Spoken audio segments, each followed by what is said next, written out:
Agora sim. Boa noite, queridos. Graça e paz. Você está bem?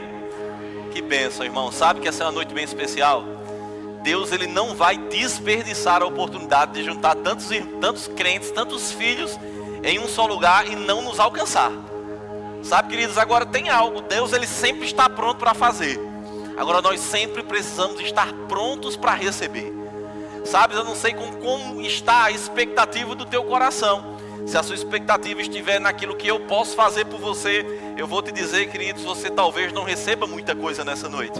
Mas se a tua expectativa estiver em Deus e naquilo que Ele pode fazer, meu irmão, se prepare, porque esse não é um dia comum, esse não é um lugar comum, nem um culto comum. Amém? Você crê nisso? Glória a Deus. Se você estava aqui ontem à noite, obrigado, grupo de músicas, eu vou aplaudir esse time maravilhoso. Se você esteve conosco ontem à noite, né, eu passei um dado que eu vou passar aqui novamente. E eu quero passar novamente, né, essa informação para você, para que você também se alegre junto conosco.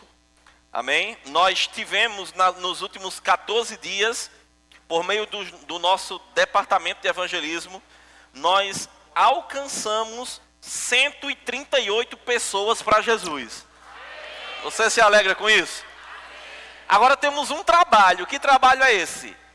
Discipular essas pessoas. Alcançar pessoas, ir até onde essas pessoas estão, alcançá-las, firmá-las na palavra. E no próximo domingo eu vou trazer mais algumas novidades sobre algumas coisas e algumas mudanças que estamos fazendo aqui na igreja. E no nosso culto de ceia eu vou apresentar um pouco mais para vocês acerca disso, tá bom?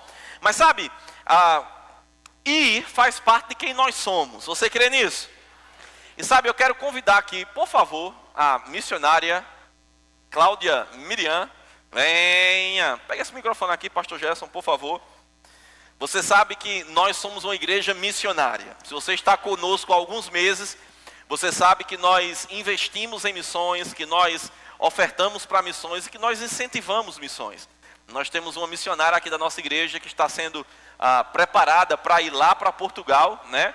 E Miriam, ela é aqui de Caruaru, ela congrega hoje lá em Campina Grande, vou deixar ela falar um pouquinho, mas ela também vai para outra nação. Amém? Então, vou deixar ela falar, por favor, minha irmã, fale, se apresente, fique aqui, ó. Graça e paz, deixa todo mundo noite. ver. Que bom rever alguns amigos, pastor Chilton, Adriano, muito obrigada. Trago um abraço, meu pastor Fábio, Verbo Zona Sul, para você, sua família e todos vocês. Sou de Caruaru, estou residindo em Campina Grande desde o dia 27 de fevereiro de 2022. Fui para lá com a direção do Senhor para ingressar na Escola de Missões Rema, que faz parte do nosso ministério Verbo da Vida. Então, durante o ano, Deus falou comigo para que eu continuasse por um tempo em Campina Grande. Eu tenho um chamado itinerante para outras nações. E quando foi, alguns meses atrás, Deus falou comigo e com algumas pessoas de Belo Horizonte, ao qual o ano passado eu fui ministrar lá e nos conectamos. E eu creio que Deus não une pessoas por acaso, mas com um propósito. E Ele fez um convite para nós estarmos indo numa expedição para a Bolívia. A gente sabe que na Bolívia tem um Verbo da Vida. Nós não estaremos indo para lá. Nós estaremos sendo resposta de orações para outros irmãos que necessitam. Assim como eu e você ouviu falar de Jesus e hoje nós estamos aqui sendo alimentados com uma boa palavra. Eles também precisam. Nós iremos estar alcançando, pode passar, por favor. Os povos não alcançados, os indígenas. Será uma expedição organizada pela Secretaria de Missões Verbo da Vida Barreiro em Belo Horizonte. Pode ir passando, por favor.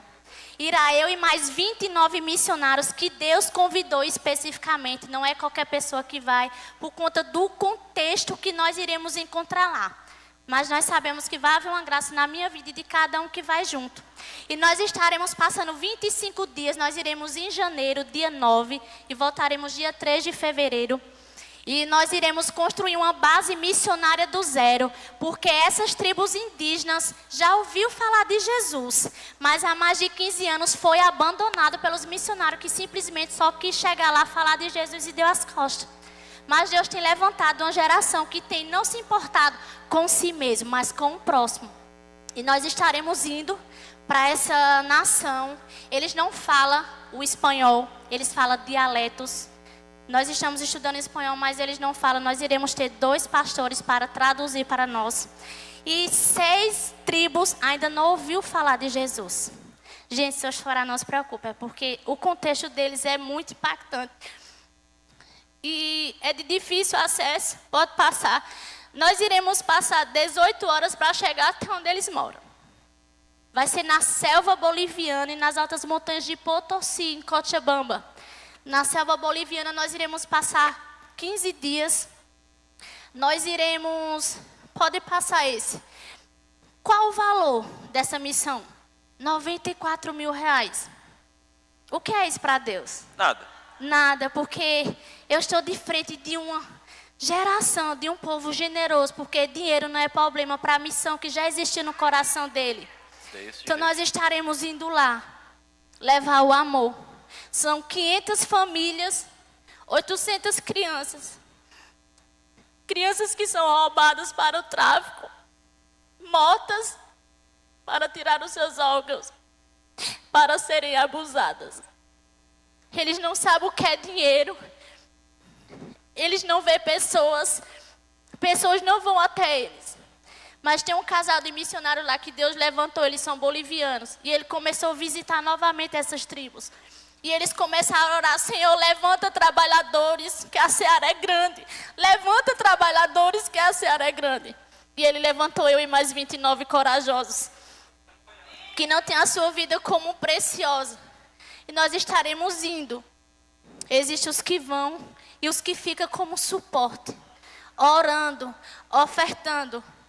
E nós somos frutos, para quem não conhece, de um casal missionário que saiu dos Estados Unidos e nos alcançou. E hoje nós estamos aqui crescendo a cada dia. Nós estaremos indo de 6 em 6 meses, pastor Chilton, porque o intuito é discipular e levantar os próprios nativos para que eles mesmos alcancem as suas geração. Não é somente chegar lá, falar de Jesus e voltar. Não, nós iremos trabalhar o discipulado com eles, para que eles mesmos comecem a viver aquilo que Deus tem para eles. Porque pessoas não olham para eles, mas Deus olhou. E Deus olha, e Jesus morreu por eles também. Então não fica de fora. Vamos junto conosco nessa missão. Porque dinheiro não é problema para o reino. Nunca foi, nunca será. Mas se eu e você vivem uma vida de desculpa, a gente coloca o dinheiro como desculpa. Vamos junto. Alcançar aquelas crianças. Eles não têm comida. Sabe o que eles comem? E é o que eu vou comer. Glória a Deus que vai haver uma graça. Cobra. Rato. É o que eles vivem. Não tem banheiro, não tem água potável, não tem energia elétrica. E é lá que a gente vai ficar. Miriam, vocês vão dormir onde? Em barracas, nos matos, porque a gente não tem onde ficar. Mas por amor. O amor. Vai haver uma graça, irmãos. Vai haver uma graça.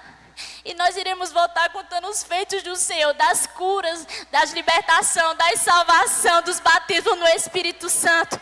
E eles não vão adorar mais os deuses que eles adoram. Toda sexta-feira eles fazem rituais. Mas eles vão fazer sim cultos para o Senhor. Porque a palavra vai chegar lá em janeiro. Então eu te convido a ir junto comigo nessa missão, junto com os outros missionários. Não somente financeiramente, irmãos, nós precisamos de oração. Porque não tem dinheiro que pague uma oração, irmãos. E primeiro de tudo, Deus já está lá. Deus já está na nossa frente. Então nós iremos fazer essa missão, porque foi o Senhor que nos comissionou. Eu e você precisamos fazer o ID e discipular essas pessoas. Porque o evangelismo sem o discipulado é uma missão abortada. O evangelismo sem o discipulado é uma missão abortada. Nós precisamos discipular para que eles andem com as suas próprias pernas, assim como eu e você estamos andando hoje. Então, muito obrigado por me ouvir. Se vocês quiserem mais informação, podem me procurar no final. Tem algumas pessoas que eu conheço aqui, vocês também podem estar procurando. Eu vou estar retornando para a minha cidade. Não só eu, como os outros missionários também estão divulgando em todas as igrejas, para que as pessoas peguem junto. Mas nunca olhe para o dinheiro. Se Deus te confiou uma missão, não culpe. Eu não tenho dinheiro. Não dê desculpas, porque dinheiro para Deus nunca foi, nunca será problema, mas sim solução. Pastor, desse muito obrigada. Jeito. Amém. Você pode aplaudir a vida da irmã corajosa. Aleluia. Sabe, queridos, vou pedir isso. Eu pedi para os meninos colocarem maior aí. Eu vi que o pastor Jéssica também foi ali tentar. Então, está aí disponível. Se você quiser semear nessa missão, não perde a oportunidade. Amém. Nós, enquanto igreja, também faremos isso. Mas eu sei que você individualmente, pessoalmente, como corpo de Cristo, pode também ser um canal para a vida desses irmãos que vão estar fazendo essa missão. Lá fora nós temos uma mesa missionária, né, da Missão Portugal, e aí ela vai poder usar, né, essa noite a mesa lá. Então você pode passar lá, tá certo? E falar com ela, pegar mais informações, para que você também possa ser um canal de Deus para a vida dela ao final do culto. Amém? Glória a Deus. Olha para teu vizinho e diga assim para ele: meu irmão, o que foi que Deus já fez por você? O que foi que ele disse? Fecha teus olhos, vamos orar. Pai, em nome de Jesus, somos gratos a Ti por Tua palavra. Obrigado, Senhor, por essa noite, porque sabemos que o Senhor tem planos de paz e não de mal para nós.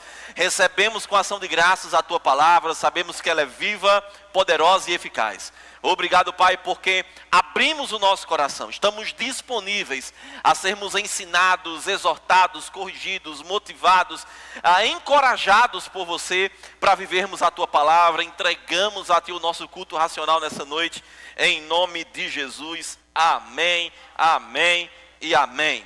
Queridos, eu sei e você sabe que espiritualmente Deus já nos colocou em uma condição por meio de Cristo mais que vencedores. Então, nós já somos mais que vencedores. Diga, eu já sou mais que vencedor. Hebreus capítulo 1, versículo 3 diz: bendito Deus e Pai de nosso Senhor Jesus Cristo, que nos abençoou com toda sorte de bênção nas regiões celestiais em Cristo Jesus. Nós não seremos abençoados, nós somos abençoados. Nós somos supridos, nós somos curados, nós somos sarados, nós somos mais que vencedores, nós somos justiça de Deus, coisas que Deus já fez por nós. Mas eu não quero, nessa noite, falar sobre a obra redentora de Cristo, ou o que Deus fez por nós nesse sentido. Eu sei que aquilo que nós desfrutamos dele é por causa da obra de Cristo, eu não estou desvalorizando isso. Mas eu quero começar lendo com você o livro de Lamentações de Jeremias, capítulo 3.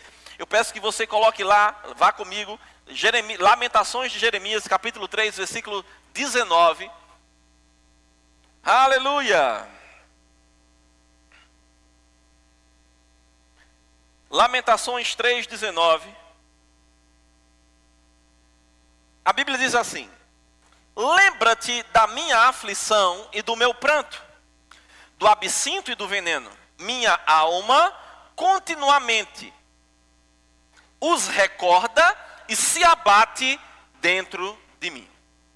O profeta, aqui debaixo de uma aliança inferior, sem poder desfrutar em uma totalidade da nossa nova natureza em Cristo Jesus, hoje, por causa da salvação, esse profeta, mesmo tendo aliança com Deus, sendo um homem de Deus, ele se pegou em um momento da sua vida em que ele tinha sua alma abatida, aflita.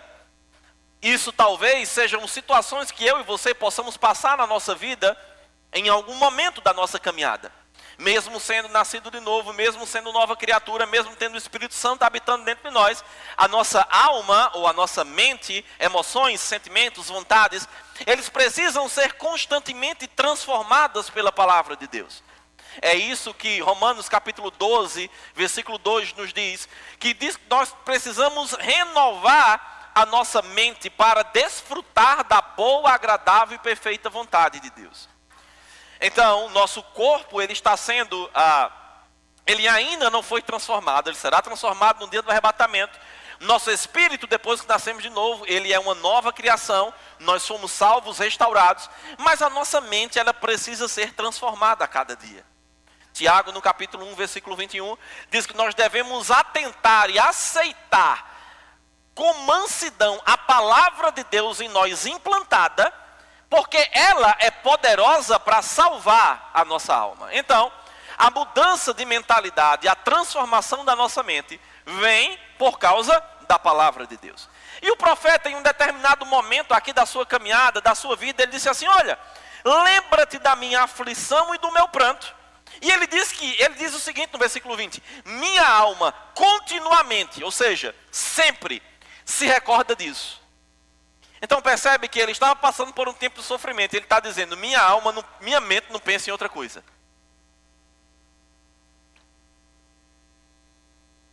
Você talvez e eu já podemos ter passado por alguma situação na nossa vida em que diante de um problema, a única coisa que vem na nossa mente não é a solução, mas é o problema. E a gente está lá remoendo aquilo, e nós nos pegamos naquilo e aquilo nos puxa para baixo. Aquilo nos paralisa, aquilo nos impede de avançar, aquilo nos coloca em uma posição de inatividade, de improdutividade. Nós começamos a nos sentir miseráveis, nós começamos a nos sentir que não podemos, que não somos, que não temos condição, que não dá certo, que ninguém gosta de nós, porque aquilo está tomando uma proporção tão grande na nossa mente, que nós estamos paralisados por causa daquilo. Era assim como esse profeta se sentia nesse momento. E é interessante porque a partir do versículo 21, ele vai dizer agora algo que ele estava fazendo para mudar essa condição. E ele diz o seguinte no versículo 21: eu quero trazer à minha memória o que me dá esperança. Então ele começou a dizer: olha, minha alma está assim, é dessa forma que eu estou passando, mas eu estou agora meditando, pensando, e eu estou trazendo à minha memória o que me dá esperança. Ou seja, aquilo que me mostra além disso, aquilo que me garante um futuro de esperança. Paulo, falando acerca da nossa bendita esperança, que é o nosso encontro com o Senhor Jesus nos ares no dia do arrebatamento, ele nos diz lá em 1 Tessalonicenses capítulo 4, do versículo 13 em diante, que nós não podemos ser como os do mundo que não têm esperança. Porque nós temos uma bendita esperança. Nós temos algo que nos aguarda. Então ele diz: olha, eu estou agora tentando trazer para a minha mente aquilo que me dá esperança.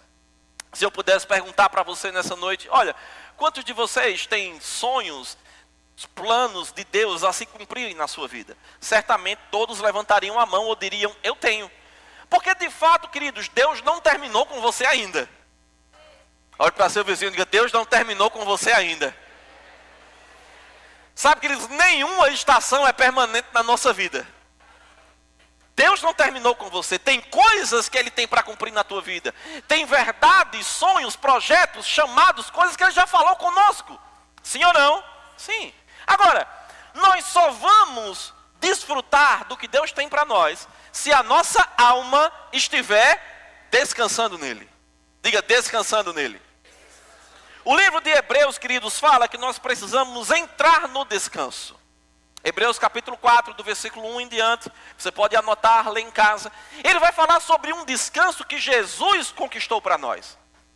Ele diz que o povo da antiga aliança, eles não conseguiram entrar nesse descanso. Mas hoje nós podemos descansar em Jesus. E o que era esse descanso? É entender que Ele fez aquilo que nós não poderíamos fazer. É desfrutar da graça, do favor, do acesso, do estar consumado, do estar resolvido. Nós podemos hoje entrar porque temos livre acesso ao Senhor. Ele mudou a nossa condição. A Bíblia diz que hoje, por causa da justiça, nós temos paz com Deus. Ou seja, nós não estamos em guerra, nós estamos em descanso nele. Ele pagou o preço que nós não podíamos, Ele fez aquilo que nós não poderíamos fazer. Então, Ele diz: olha, eu trago à minha memória aquilo que me dá esperança. E no versículo 22 ele diz: as misericórdias do Senhor são a causa de não sermos consumidos, porque as suas misericórdias não têm fim, renovam-se cada manhã, grande é a tua fidelidade. A minha porção é o Senhor, diz a minha alma. Olha ele dizendo: olha, minha alma tem que estar dizendo isso. Portanto, esperarei nele. Bom é o Senhor para os que esperam por ele, para a alma que o busca. Eu creio que você entende que quando a Bíblia está falando de alma, ela não está falando de espírito. Alma e espírito são coisas diferentes. Eu sei que a gente aprende, né, que alma penada, né, tem uma alma penada. A gente pensa que alma e espírito é uma coisa só. Mas 1 Tessalonicenses 5:23 nos diz que nós devemos nos apresentar no dia que Jesus vier nos buscar, aprovados no nosso espírito, na nossa alma e no nosso corpo. Hebreus também nos diz que a palavra de Deus ela é poderosa para dividir alma e espírito, juntas e medulas. Então, alma e espírito são coisas diferentes. O espírito é quem nós somos, foi recriado depois que nós nascemos de novo. É nele que está a vida de Deus, é nele que está o amor do tipo de Deus. Mas a alma tem a ver com mente, vontades, emoções, intelecto, sentimentos, vontade. Então a Bíblia está dizendo, o profeta diz, olha, eu preciso esperar nele. Eu preciso trazer, lembrar a minha alma acerca daquilo que ele é. Ele diz, eu preciso trazer à memória o que me dá esperança. O rei Davi, por certa vez, ele diz, olha, bendize, ó minha alma, ao Senhor, e tudo que há em mim, bendiga o teu santo nome. Então ele está falando com a alma dele, dizendo, alma, você precisa se lembrar de quem é Deus. Você precisa trazer à memória aquilo que Deus é, quem nós somos em Deus e como ele age em nosso favor. Aleluia. Então, a pergunta que eu fiz no início da ministração, o que Deus já fez por você, é para que você comece a meditar agora como Deus te tirou de todos os problemas que você passou até agora na tua vida. Já parou para pensar? Como Deus agiu? Lembre, naquela situação que você achava que não tinha saída, naquele momento que você olhou para um lado, olhou para o outro, sua alma estava angustiada, você estava desesperado, parecia que não tinha saída, como foi que Deus agiu? Lembra? Pois é, ele não mudou. Porque ele não era o grande eu era, ele é o grande eu sou. E se ele fez no passado, ele vai fazer agora. Se ele fez no passado, ele vai fazer no teu futuro. Mas a nossa mente precisa estar tranquila, descansando, confiando em Deus. Andar em fé vem de dentro, nosso espírito. E andar em fé, queridos, não envolve se mover pelo que nós estamos sentindo. Andar em fé envolve uma decisão de ficar com o que Deus diz. De ficar firmado na palavra. Aleluia, diga Deus é bom. Quantos entendem que pressões na mente e esses problemas se levantam para nos perturbar?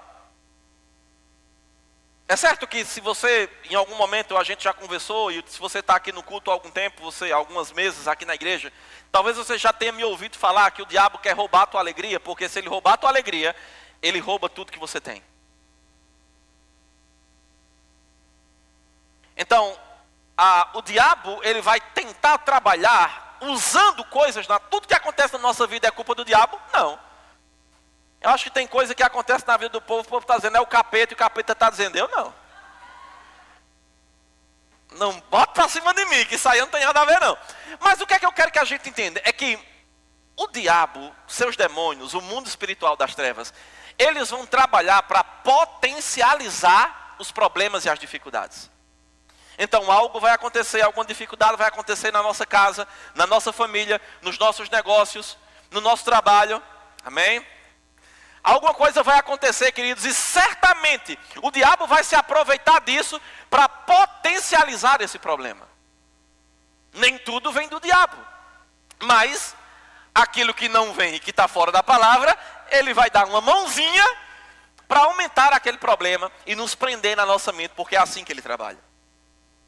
Eu citei aqui, eu não sei se foi aqui ou foi em outro lugar, esses dias que Elias, um grande homem de Deus, orou, o fogo do céu caiu, derrotou os profetas de Baal, correu para um lado, correu para o outro, tinha uma escola de profeta, treinou Eliseu, fez isso, fez aquilo outro, mas em um determinado momento da sua vida estava correndo com medo da ameaça de uma mulher. Rapaz, mulher, eu vou dizer, é perigosa. Não, mas você não, era Jezabel, amém?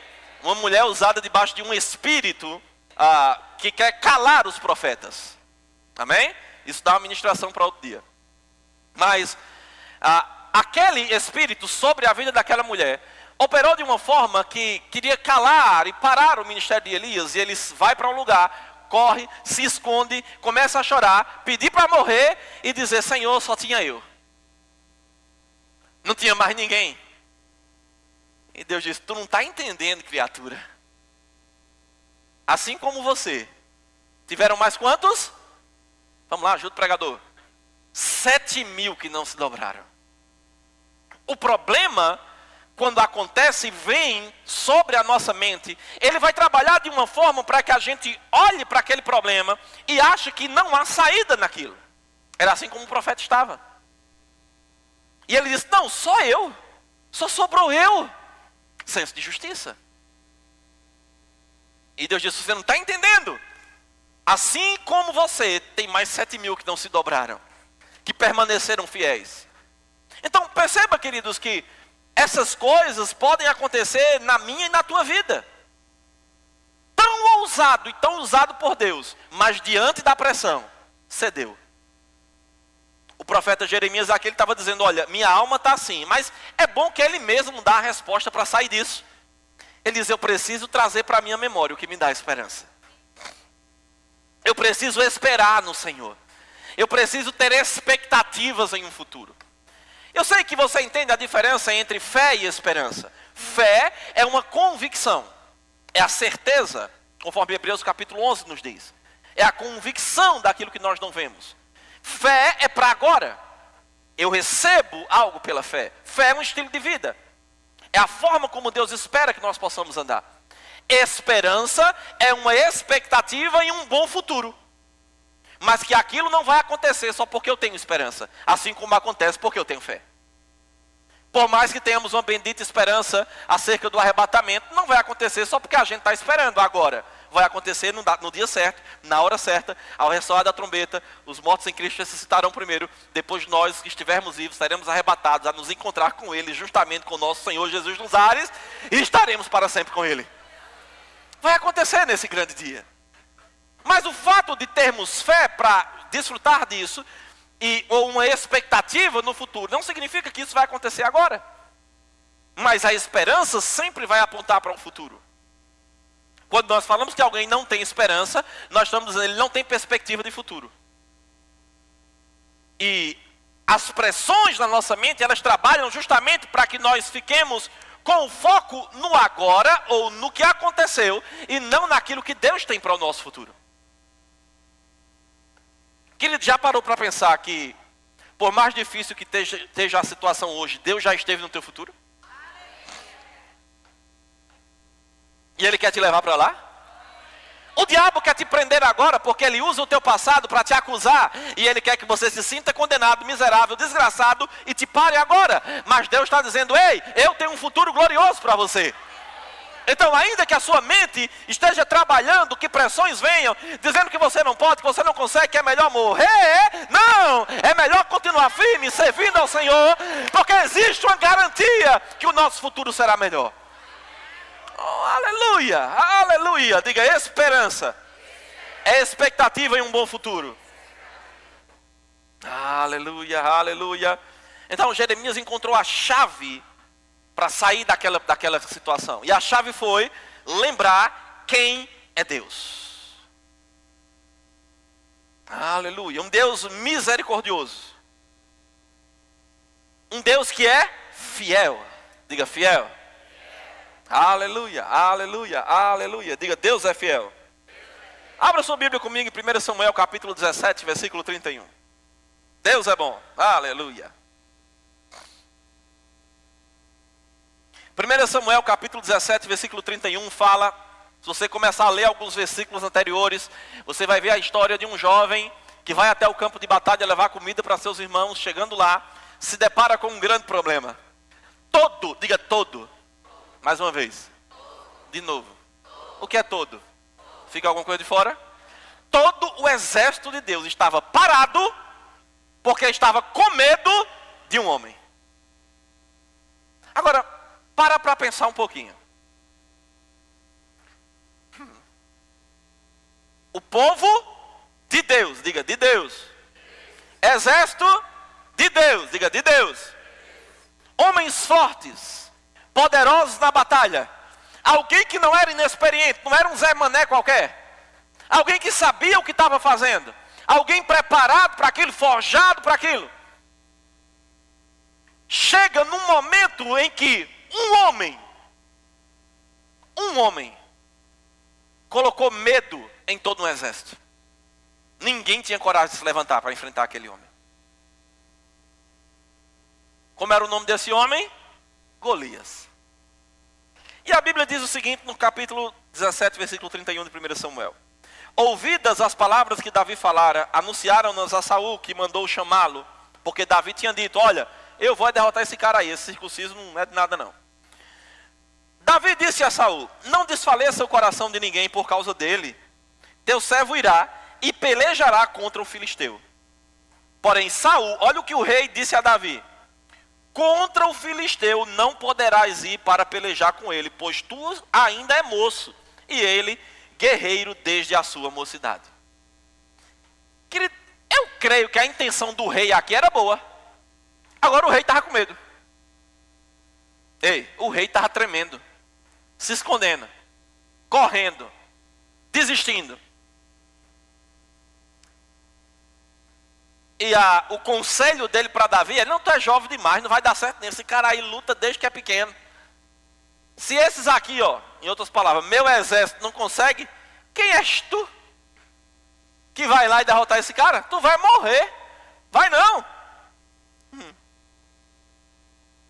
Agora, versículo 34.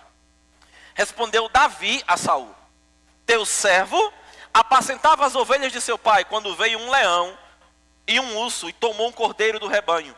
Eu saí após ele e o feri. E livrei o cordeiro da sua boca, levantando-se ele contra mim, agarrei-o pela barba, e o feri e o matei. O teu servo matou tanto o leão como o urso. Este incircunciso filisteu será como um deles, porquanto afrontou os exércitos do Deus vivo. Disse mais Davi, o Senhor me livrou das garras do leão e das garras do urso. Ele me livrará das mãos deste filisteu. Então Saul disse a Davi, vai e o Senhor seja contigo. Outras palavras, te vira, seja o que Deus quiser. Olha que coisa interessante, queridos. Um rei junto com o exército paralisado, porque o diabo prendeu a mente deles com uma ameaça. Mas o interessante é que quando Davi chega diante da ameaça, ele não vê uma ameaça, ele vê uma oportunidade. Ele olhou para aquela situação, mas perceba, ele não estava apoiado na sua capacidade natural. Ele não disse, perceba, ele conta a história que cuidava das ovelhas do pai, e ele conta a história que derrotou um leão, e conta a história que derrotou um urso, sim ou não? Sim, mas perceba, Davi disse, como o Senhor foi comigo, vai ser agora. Davi sabia que o que ele fez não havia sido na força dele, mas na força do Senhor. O problema é que a gente muitas vezes olha para o problema e quer passar pelo problema com a nossa força. E Deus está dizendo, ei, te lembra de como eu agi? Te lembra de como foi lá atrás? Lembra do milagre da porta que eu abri que não tinha mais saída? Lembra como eu mudei aquele diagnóstico que o médico disse que você ia morrer? Oh, aleluia! O Deus que fez, continua fazendo. Traz à memória as experiências que você teve com o Senhor lá atrás. Da mesma forma como Davi fez, o Senhor foi comigo lá atrás, vai ser agora do mesmo jeito. Oh, aleluia, aleluia. Oh, aleluia, irmãos. Precisamos sair de uma mentalidade de impossibilidades.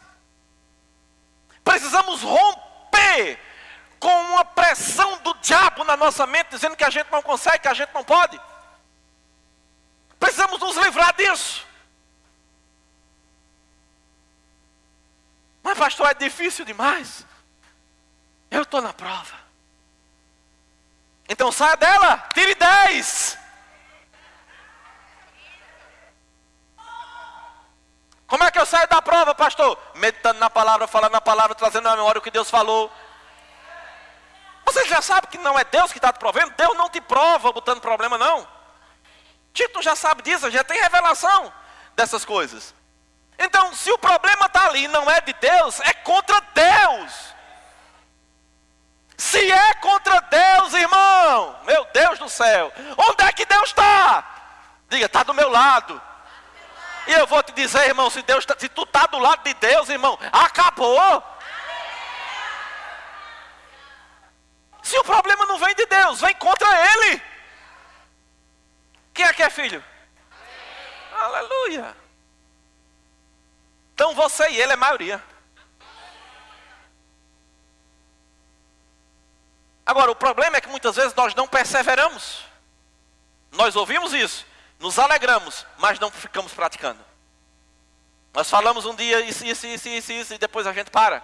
A gente sucumbe de novo àquelas pressões, aquelas coisas. Então nós precisamos guardar a nossa mente meditando no que Deus diz acerca de nós. Eu acho que nós não temos esse livro na livraria, mas você pode depois procurar e no próximo pedido eu vou fazer e trazer esse livro para cá. O livro, o nome é Nele. Nele, só isso. Ele vai falar tudo o que você é nele. Então a nossa mente precisa estar se alimentando disso. Quando a Bíblia nos diz lá em 2 Coríntios capítulo 10, versículo 3, a Bíblia diz assim, olha, nós não lutamos contra carne e sangue, porque as armas da nossa luta não são naturais, mas são poderosas em Deus para derrubar fortalezas, destruindo nós todo pensamento e raciocínio que se levanta contra o conhecimento de Cristo, levando cativo nossa mente à obediência dele. Olha que coisa interessante. A Bíblia diz que nós temos armas, que essas armas não são naturais e que essas armas são poderosas em Deus. Diga, em Deus. Então não é com qualquer um que não é qualquer um que está contigo. Amém? Aí ele diz que essas armas são poderosas para derrubar fortalezas. Então a gente já sabe que fortalezas vão se levantar na minha e na tua vida e que a gente tem arma para derrubar. E que não é qualquer coisa, são armas espirituais. Amém? Então, uma garantia, fortaleza vai vir. Outra garantia, já tem umas armas para derrubar. Tudo bem até aqui? Agora, que fortalezas são essas? Ele continua falando no versículo do capítulo 10, de 2 Coríntios. Ele diz que essas fortalezas são pensamentos, sofismas, ideias preconcebidas, que se levantam contra o conhecimento de Cristo. Sabe, queridos, uma das coisas que o diabo vai mais usar nesses últimos dias para parar você é sofismas, ensinamentos errados. Doutrinas de demônios. Coisas erradas para que nós possamos seguir achando que é uma bênção, mas nos afastando do verdadeiro evangelho. E ele diz que nós podemos pegar essas armas espirituais e derrubar essas coisas na nossa mente. Quer ver uma fortaleza? Você não pode. É uma fortaleza. Quer ver uma fortaleza? Você nunca vai conseguir fazer isso. Isso é uma fortaleza. Juan, ministrando ontem aqui, citou um exemplo de algo que aconteceu e veio na mente dela na hora uma informação. Como é que tu vai pregar se tu não está conseguindo? Está com uma dor de cabeça. Tudo que vem contra a palavra, nós precisamos derrubar, antes que vire uma fortaleza. Eu sempre dou esse exemplo e vou dar de novo. Se você juntar 2 tijolos, colocar cimento entre os dois, e você der um chute, você consegue derrubar. Mas se você deixar crescer e ficar do tamanho dessa parede, você não consegue derrubar com chute. É possível derrubar essa parede? É, mas o trabalho é muito maior do que somente dar um chute. Então quando o pensamento começar a crescer, chuta logo. Derruba. Não deixa aquele pensamento crescer, porque se ele deixar crescer, irmãos, ele vai se tornar uma fortaleza e a gente precisa colocar muito mais força. Então se a gente não quiser ter tanto trabalho, derruba logo. Aleluia. Agora se a gente alimenta, tudo que a gente alimenta cresce. É possível derrubar? Claro, nós temos as armas. Agora se a gente não tem força nem para derrubar agora, como é que a gente vai conseguir derrubar grande demais? Então não é melhor a gente começar a praticar agora? Quando está pequeno? Ah, você não pode. Eu posso todas as coisas daquele que me fortalece. Ah, você é doente. Bendito Deus e Pai, que já de nosso Senhor Jesus Cristo já me abençoou. Ele já levou sobre si todas as nossas dores, todas as minhas enfermidades. O castigo que nos traz a paz estava sobre ele, pelas suas pisaduras eu sou curado. O que é que você está fazendo? Trazendo à tua memória o que te dá esperança. Teu espírito já está perfeito, mas tua mente, nossa mente precisa entender. Derrubando, se lembrando. Oh, aleluia. Diga, Deus é bom. Preste atenção nessa história agora, Josué capítulo 14, versículo 6. Depois de entrarem na terra prometida, chegaram os filhos de Judá a Josué em Gilgal, e Caleb, filho de Jefoné, o quenezeu, lhe disse: tu sabes o que o Senhor falou a Moisés, homem de Deus, em Cades Barneia, a respeito de mim e de você, dizendo que os dois iriam entrar na terra prometida. Lembra da história dos espias que foram espiar a terra, só 2 trouxeram um relatório positivo, todo o resto murmurou. Pois é, É disso que ele está falando. E ele diz assim, ó.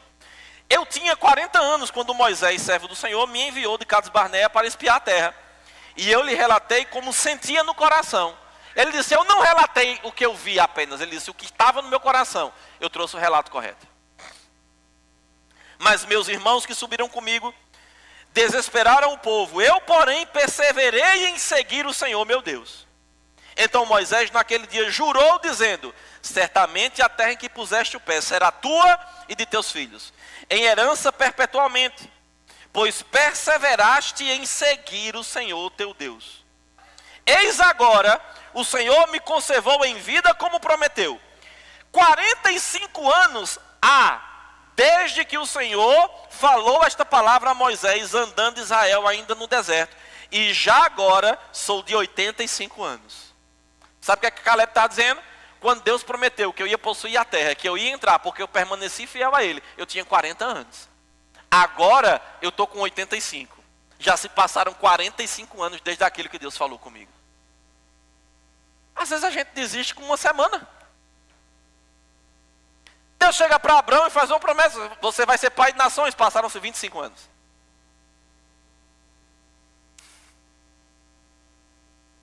Alô? A gente desiste com uma semana. O que foi que Deus já falou para você que ainda não se cumpriu?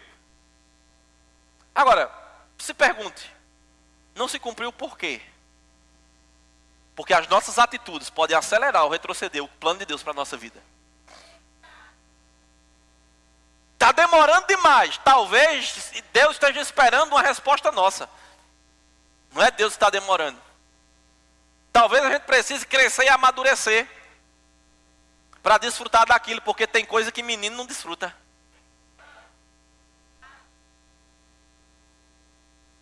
Menino vai ficar brigando por doce. Preso em besteira. E Deus dizendo, cresce abençoado, porque eu tenho coisas maiores para você. Mas enquanto o herdeiro é menino, ele nada difere do escravo. Porque embora sendo senhor de tudo, vai viver como se não tivesse. Gálatas capítulo 4 fala sobre isso. Amém? Ai de nós. Aleluia. Ele diz versículo 11. Estou forte ainda hoje, como no dia em que Moisés me enviou. Qual era a minha força naquele dia? Tal ainda agora para o combate, tanto para sair a ele como para voltar. Ele diz, rapaz, eu estou forte do mesmo jeito. Se for para lutar hoje, eu ainda luto do mesmo jeito. Eu me garanto. Ele está aqui dizendo, rapaz, eu estou do mesmo jeito. Agora, pois, dai-me este monte de que o Senhor falou naqueles dias, pois naquele dia ouviste que lá estavam os anaquins e grandes e fortes cidades. O Senhor, porventura, será comigo para os desapossar, como prometeu. Josué o abençoou, deu a Caleb, filho de Jefoné, Hebrom em herança. 45 anos para se cumprir algo que Deus havia falado para aquele homem. E ele disse, a minha motivação, a minha perseverança, a forma como eu estou hoje, era do mesmo jeito como eu estava naquele dia que o Senhor falou.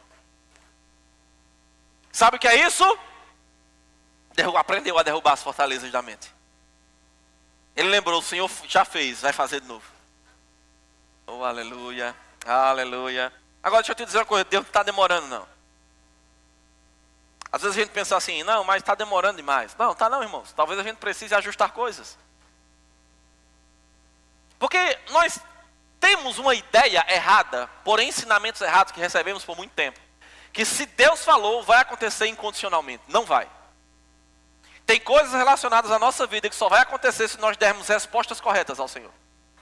Tem muita gente que morreu e nunca viveu o plano de Deus para a vida dele. Mas é mais confortável a ideia errada de atribuir a Deus toda a responsabilidade e dizer, não, se Deus falou, vai acontecer. Não vai acontecer se a gente não fizer o que é para fazer. Alô, você está aqui? E se nós não fizermos, Deus levanta outro para fazer. Então é melhor naquele dia fazer o que é para fazer, para que naquele dia a gente escute dele, servo bom e fiel. Escuta a administração do domingo passado. Para que nós não possamos, irmãos, não entregar aquilo que ele nos chamou para fazer. Diga, Deus não tarda. Aleluia. Deus é bom. Vai lá para Isaías 43.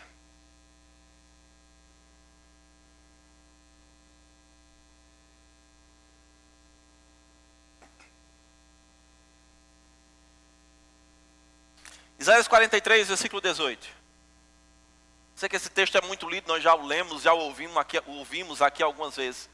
Mas eu quero ler com você novamente. Ele diz assim: não vos lembrei das coisas passadas. Diga, não lembrar.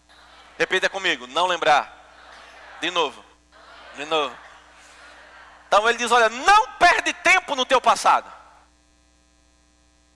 Se você quer viver o que Deus tem para a sua vida, sua mentalidade tem que estar no teu futuro. O que Deus já falou para você?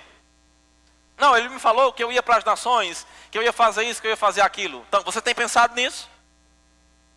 E o que é que você tem feito agora para chegar lá? O problema é que a gente não consegue nem organizar a nossa mente. Porque, irmãos, entende algo, se Deus falou algo para você, Ele não vai voltar atrás. Só quem pode voltar atrás somos nós. Ei, Ele não vai voltar atrás. Ah, Ele me falou que eu vou fazer isso, vou fazer aquilo outro. Pronto, então isso precisa ser teu foco. Lembra do que Paulo diz? Esqueça o que ficou para trás. Avanço para o que está diante de mim. Falamos sobre isso aqui domingo passado. Pelo prêmio da soberana vocação. Diga, tem uma recompensa. Então, Paulo nos diz, ele nos fala, olha, esquece. Aqui o profeta Isaías diz, esquece. Para de dar atenção ao que passou. Para de ficar preso nessas coisas. Ele diz, nem considereis as antigas. Eis que faço coisa nova que está saindo à luz. Porventura não percebeis? Ele está dizendo, eu faço coisa nova. Meu Deus do céu. Aleluia. Aleluia. Agora, a gente não pode provar o novo com a mentalidade velha. Não se vive o novo vivendo práticas antigas. Não se desfruta. Isso não é frase de coach, não. Isso é Bíblia. A Bíblia está dizendo, esqueça do que ficou para trás, porque tem coisa nova. Os coaches estão pegando o que a Bíblia disse e ganhando dinheiro. Estão errados? Não. Errado está a gente que tem de graça e não pratica. Tudo bem? Fica tranquilo. Olha para frente e sorri que você não se entrega. Mas percebe, irmãos, a Bíblia está dizendo, não lembre. Querido, eu vou te dizer uma coisa. Se eu chegar para você, eu posso dar um conselho. Eu posso chegar para a Evelyn, olha, faz assim, faz desse jeito. Você concorda comigo que, mesmo eu dando um conselho correto e tendo a intenção correta, eu não sou Deus? Que eu posso até falar inspirado por Deus? Mas, cara, se Deus usa alguém para falar e colocar na Bíblia, é porque Ele quer que a gente saiba. Ele está dizendo, ei, bonitão da tapioca, esquece do que ficou para trás. Para de dar atenção ao passado. Ele diz, eu faço. Diga, é Ele que faz. Não é a gente, irmão. Não somos nós, não é a nossa sabedoria, não é a nossa habilidade, não é porque a gente é bonito, que agora tem cabelo. Não, irmão, é porque é Ele que faz. Ele faz, irmão. Ele garante que faz. Quantas vezes Ele já te deixou na mão? Nem vai. Como Ele foi, Ele é e Ele vai ser. Eu tenho provado da fidelidade do Senhor na minha vida, na vida da minha família. Eu tenho visto o favor de Deus sobre esse lugar. Querido, da mesma forma que Ele fez, Ele está fazendo e Ele vai continuar fazendo. Se prepare para coisas novas, irmãos. Se prepare, não se acostume muito com isso aqui não. Deus pode mudar isso aqui, ó, assim, ó, ligeiro. Para de ficar... Não, mas bom, era no tempo que só tinha 25 pessoas no culto. Não, irmão, bom é agora que está cheio. É menos gente indo para o inferno. E Ele não parou não, irmão, está só começando. Ele está dizendo, eu faço coisa nova. Que está saindo à luz. Olha, Ele está... Quem aqui já foi para o teatro e fica lá esperando aquele negócio abrir para você ver o que tem que começar a apresentação? Pronto. É como se fosse assim, eu estou abrindo a cortina. Está já aparecendo. O problema é que a gente desiste. Eu não estou vendo não. Ah, pois vai ficar sem ver? Eu sempre gosto daquele exemplo, irmão. Antigamente, quando se usava Facebook... Brita, desculpa se você usa, brincadeira. Mas antigamente no Facebook eu lembro que tinha lá uma fotozinha que eu via. E tava lá um cara, né, minerando dentro da terra, em busca de uma coisa bem preciosa. Aí tava lá o cara com a picareta, ó, cavando. E tava mais distante de onde estava a coisa preciosa lá. Enquanto tinha um embaixo que estava já chegando. Aí pegou, botou a picareta nas costas e voltou. Sabe o que a Bíblia diz? Deus não tem prazer dos que retrocedem. Aleluia. E se em algum momento da sua caminhada você retrocedeu, está na hora de retomar a caminhada correta. Deus não deixou de te amar, o plano dele não mudou. Agora você precisa ajustar a rota. Recalculando a rota. Quem já aqui de GPS, quando você entra na rua errada, recalculando rota, pronto, está na hora de recalcular a rota. Aleluia, aleluia. Olhe para seu vizinho e diga, não fique preso no passado. Porque dessa forma, você não vai viver o futuro que Deus tem para você. Traga à sua memória o que Deus já fez por você. E o que Ele tem para o teu futuro. Oh, aleluia, aleluia, aleluia. Deus é bom. Aleluia. Aleluia. Deus é bom.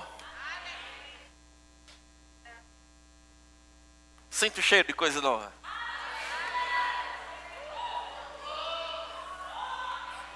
Quem já entrou aqui numa casa novinha, recém-pintada? Talvez você tenha orado por sua casa própria. Começa a sentir o cheiro. Eu estou orando pelo meu carro. Começa a sentir o cheiro do carro novo. Começa a sentir o cheiro, irmão. Aleluia, aleluia. Deus é poderoso para fazer infinitamente mais além do que pedimos ou pensamos. E querido, meu compromisso não é empolgar você. É dizer o que a Bíblia diz. Nossa responsabilidade é receber. Aleluia, aleluia. Fique de pé. Eu vou ler mais uma passagem aqui, um trecho. Enquanto o louvor... Aleluia, vocês são top. Enquanto o louvor vai preparando aí. Pode ir se preparando. Pode ir. Eu quero ler uma passagem que está no livro de Amós, capítulo 9, versículo 13. Eu vou ler na tradução da Bíblia, A Mensagem.